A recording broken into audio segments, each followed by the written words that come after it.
Welcome to Your Fantastic Mind. I'm Jay Watson. This is a show where we explore the mysteries and the science of the amazing human brain. Close to 3.5 million people in the U.S. have epilepsy. Epilepsy actually means seizure disorder. It's the fourth most common neurological disorder, and it affects people of all ages. Medications can control it, but not always. People lose their jobs, the ability to drive, to be safe from injury in their own homes. This is the story of a young mother named Jaleesa Thomas. She decided to get epilepsy surgery. We chronicled her year-long journey to try to return to a seizure-free life. Well, getting ready for the big day. It's obviously a lot for patients to take on. They're very courageous to do it. This was seizure 1. Our goal was no seizures, no side effects. God of creation, God of healing. It's gonna be all right. Okay. It can give me a chance to get my life on track.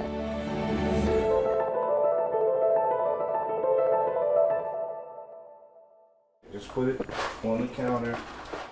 A crowded kitchen filled with 3 generations of a family, including an overly helpful 6-year-old, paints an idyllic picture. The reality is that Alvin and Marcy Thomas had to move in with their 30-year-old daughter Jaleesa and granddaughter Veda because neither of them were safe anymore. It was something out of the blue, unexpected, horrifying, because it took her so long to breathe. The seizures began when Jaleesa was pregnant with Veda. Going to the market, and they were sitting at the light, and she began to have a seizure, and she basically floated out in the middle of an intersection on her red light. Before a seizure comes on now, sometimes a warning will come, starting from my head through my body.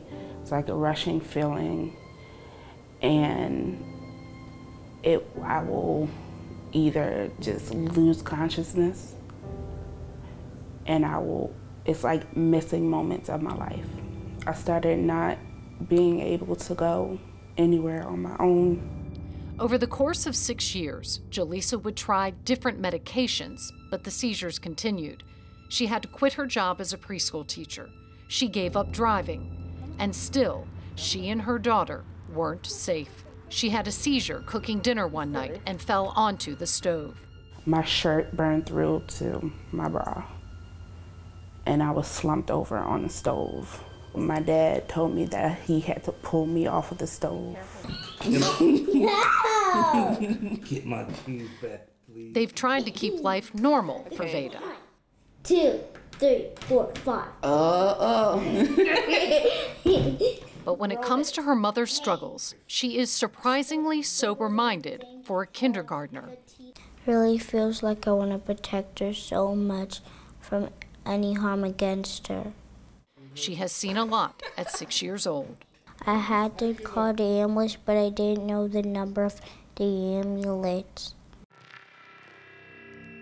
The darkest point arrived on what began as a regular morning, Jaleesa getting Veda ready for school and walking her out to the bus. The last thing I remember was going out of the door. In the fog of a seizure that hit at the end of her driveway, Jaleesa wandered in the rain a mile from her house down a busy road used by tractor trailers.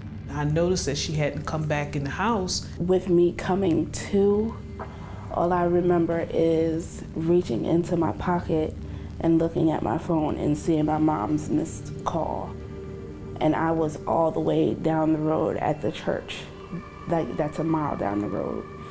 I called my mom and she asked me, was I in the house? And I'm like, no, I don't know where I am. And she said, look around you, what do you see? And I, said the name of the church.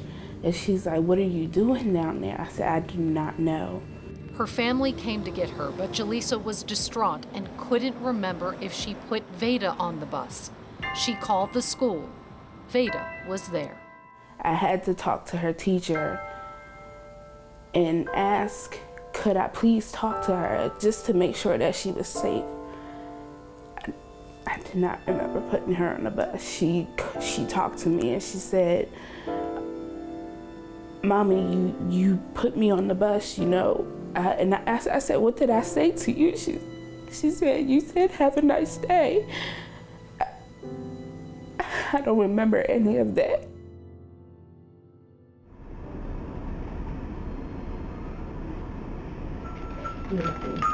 Yes, I help you. Season. All right. Nursing staff 344, please. Nursing staff 344.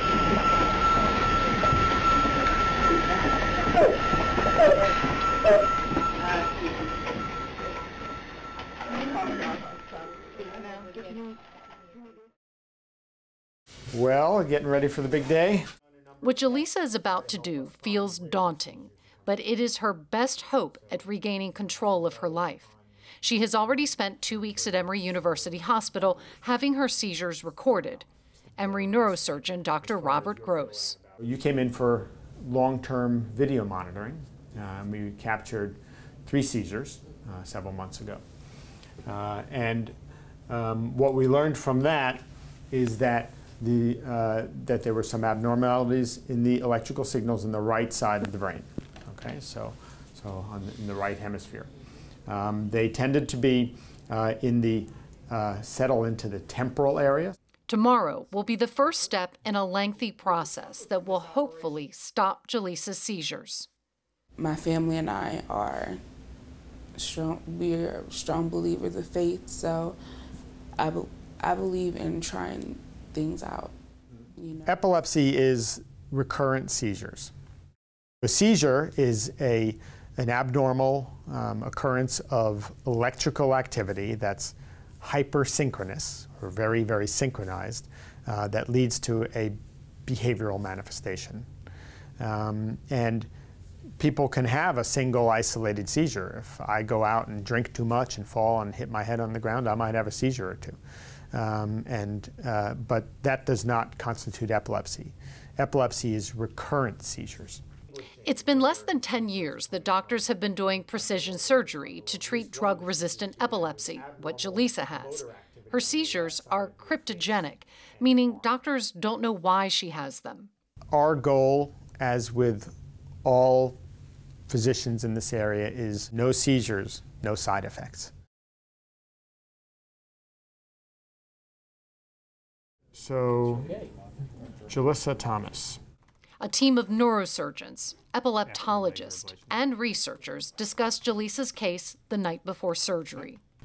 So that's diagnostic of site of onset or site? It strongly supports lateralization. This was seizure 1. The data gathered from Jalisa's seizures in her first day in the hospital helped to identify targets for 15 electrodes that will be implanted in her brain tomorrow. Right side, temporal, orbital frontal, insular, posterior cingulate. We have to go very anterior to get that mucocele area. Behind it. If we sort of, do this 3D grid, if you will, in that spot. All right, we've got a plan. Yeah, I think sounds good. All right, so you're going to get this set up, and I will see you at 7 in the morning, and we'll go over the plan.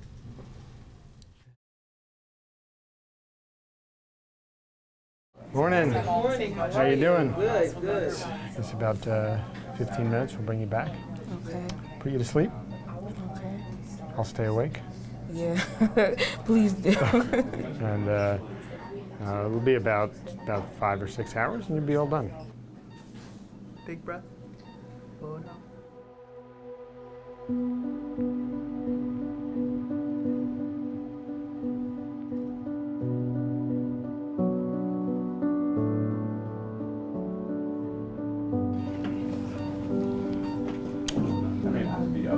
God of creation, God of healing. We give it all to you, dear Lord. So right now we give you all the power, all the glory over everything that's going to occur today, God. We ask you to be with the surgeons, be with the nurses, be with everyone who comes in contact with her, has anything to do.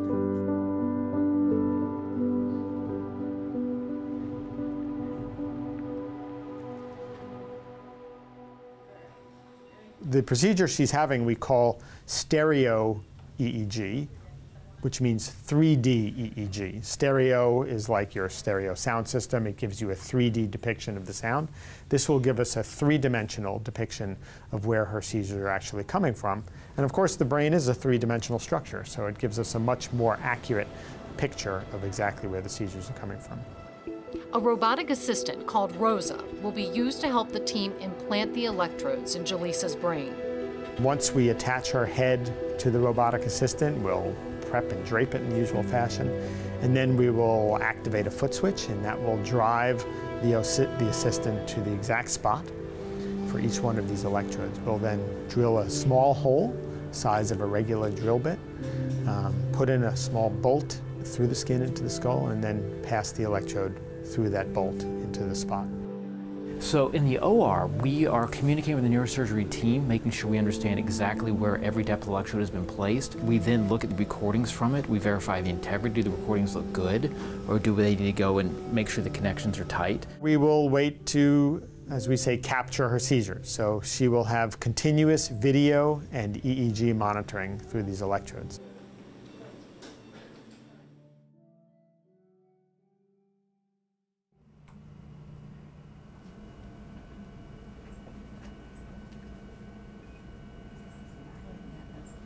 How are you feeling? All over the place. It's been a week. With the electrodes doing their job and cameras rolling around the clock, Jalisa has had a few seizures. Not enough to go home yet. We need to get some more seizures and find out what's going on. Right. Okay, and taking you off your medicine, and you know, it's only been a week, so you getting a little frustrated yet, or are you still okay? Yeah, just a little. I'm just All right. not used to being so uncomfortable for so long. There is a way to break the monotony of being in a bed awaiting the next seizure. Hey, Miss Thomas. Hello. Doing okay? Doing all right. All right, you up for doing some research today? Within a few minutes, Jalisa is playing a video game, Press the button when you get to the bench. or what looks like a video game. You got 40 points there. Looked like you had some neurons firing, so you definitely were working. Yeah. So we'll see. We'll have to analyze the data now and then see what was firing and how it all worked. Okay. Jalisa agreed to participate in research during her time in the hospital. Every day, they visit her. This is a rare window into the human brain. Jalisa presents an incredible opportunity to see the electrical activity in the human brain in real time. Neurosurgeon Dr. John Willey, cognitive neuroscientist Dr. Corey Inman, and Dr. Gross are collaborating with researchers at Columbia University to try to understand how memory works. A lot of epilepsy occurs in networks that are related to memory, so this gives us an opportunity to study these networks by asking the patients to remember things, to take part in particular tasks that are very specific, very well controlled, so we can understand and be able to dissect how memory systems work. Even more than understanding memory, Willey and Inman and Gross are part of a team proving you can actually improve it. This is where we're actually stimulating to enhance memory. The brain is an electrical organ communicating with electrical activity. Delivering small bursts of electrical stimulation to parts of the brain that help you remember important events of your life can boost memory. The amygdala is kind of like the brain's save button. In Jalisa's case, she might be shown images or pictures while electrical stimulation is delivered via one of the electrodes in her brain, in her amygdala. Research shows it could boost her memory of that image by 15%. We're actually showing that we can enhance memory the next day, which has not ever been shown in any other type of study that has looked at memory enhancement to specific events over time. This discovery has dramatic implications for a variety of issues, everything from traumatic brain injuries to epilepsy to the 6 million Americans living with Alzheimer's disease. The dream is potentially a device or a process. Maybe it's invasive, maybe it's not invasive, but by understanding the rules, ultimately we give him back the life that he had, where he doesn't have to think about, he doesn't have to expend all that energy on just the basics of, oh, now I need to go make lunch. It means being able to remember what matters to us, like this. I love you too. It's gonna be all right. Okay. I'm a big girl. Okay. Love you, Mom. Love you too. See you tomorrow.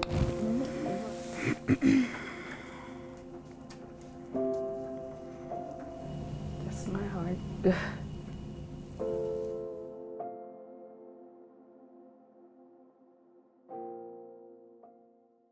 2 weeks and a day. After 2 weeks and 10 seizures, Dr. Gross and his team are ready. This is the front, this is the back. Sort of a crude diagram, but this is that frontal area.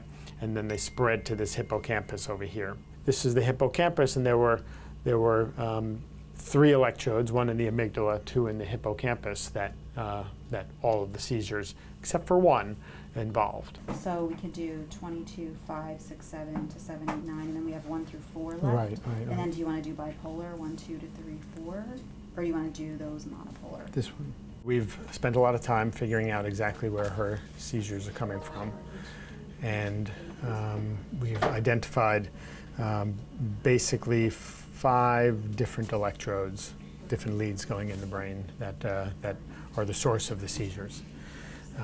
Those areas need to be removed or ablated, which is another word for destruction.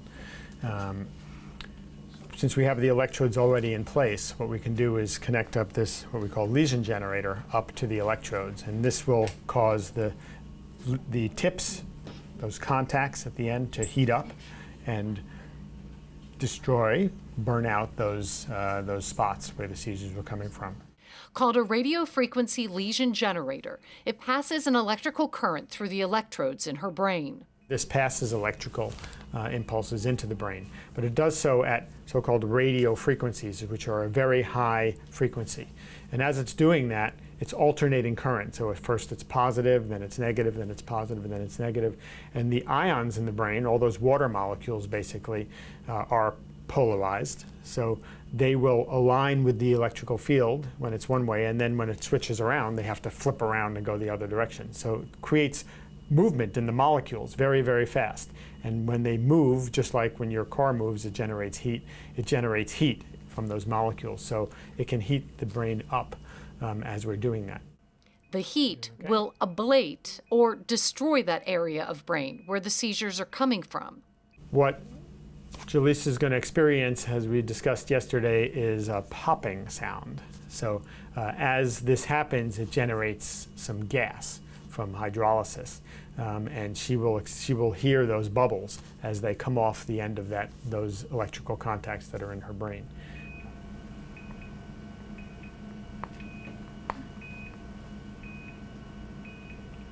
Popping. You heard that. You heard that? The brain has no pain receptors, so Jaleesa can only hear the ablation.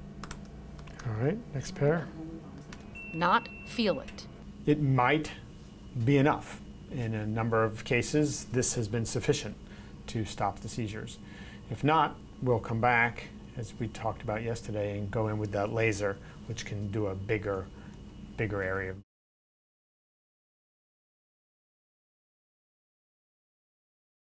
She had 6 seizures over the next 10 hours. Jaleesa's 6 seizures in 10 hours after the in-room ablation tells the team they irritated the area generating seizures but couldn't get all of it. The laser can destroy 2 to 3 times the area. The laser ablation uses very high-intensity laser light that's passed in through a fiber optic into the same region. In this case, we need to exchange the electrode for the fiber optic. But it can cause and it directly heats the tissue with those photons from the laser light. We can monitor that using the MRI scan because the MRI acts as a thermometer. So I can actually monitor the temperature to which I heat the tissue and give a much more controlled lesion, and I can visualize it when it's happening. Dr. Gross explains how it is that one can safely destroy areas in the brain. There's this concept in the lay population, promoted by us doctors a lot, that there's large regions of the brain that are doing nothing. It's not so much that there are large regions of the brain that are doing nothing, so much as when we take them out, we don't necessarily see the effects of removing those areas on someone's function, either because it's below the level of detection, it's doing something but we can't really detect it, or we really can't, we don't have the right tests, or there is redundancy. So in certain areas there's ways in which we can fill in. We have a rule in epilepsy surgery that unless you can take out the entire seizure onset zone, your chances of being successful are 20% versus 80% if we can take out the entire seizure onset zone. I would measure the electrode when it comes out. They finalized their plan once again to destroy the remaining areas. This is a 3D depiction of whichever electrodes or trajectories that I have activated. Each electrode tract is near each other, but there could be areas in between that I couldn't get with a radiofrequency ablation.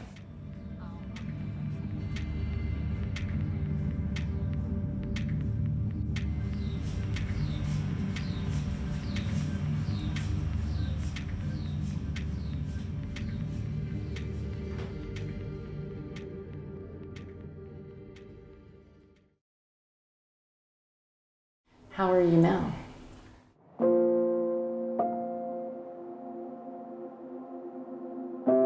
I'm driving on my own. I'm working, overjoyed. That's the word that I can think of right now. Overjoyed.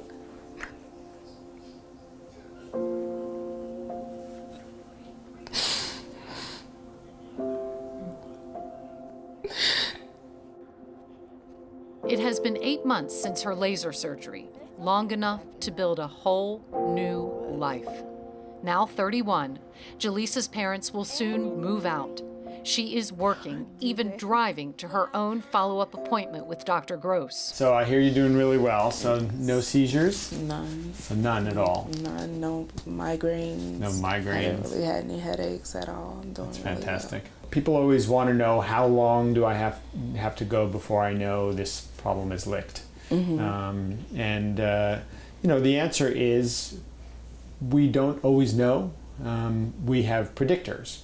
The fact Jaleesa made it beyond the 6-month mark, seizure-free, is big. When we get to 6 months, that's kind of a break. And at 6 months, most people that are seizure-free at 6 months remain seizure-free for a year and 2 years and beyond that. For almost 7 years, the electrical storms in Jaleesa's brain wreaked havoc on her life. Modern medicine, powered by relentless research, has ended those storms, delivering calm. The hair is all grown in on the side again. Like, I mean, I was trying to cover it up. Yeah. I mean, your hair is... You know what?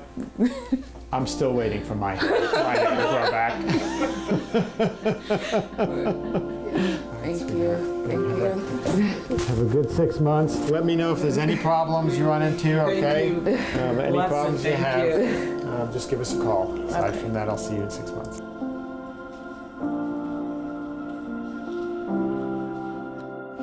I love these kind of flowers. It's a lot of them growing because the sun is coming up. Veda scours the grass for 4-leaf clovers. In a 7-year-old world of magic and luck, her wish has already come true.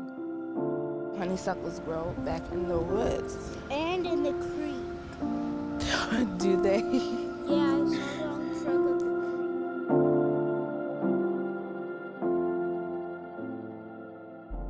Jaleesa's story speaks to the power of research and science. It also speaks to the determination of a devoted mother willing to fight to get her life back. That's going to do it for us this week. We'll see you next time on Your Fantastic Mind.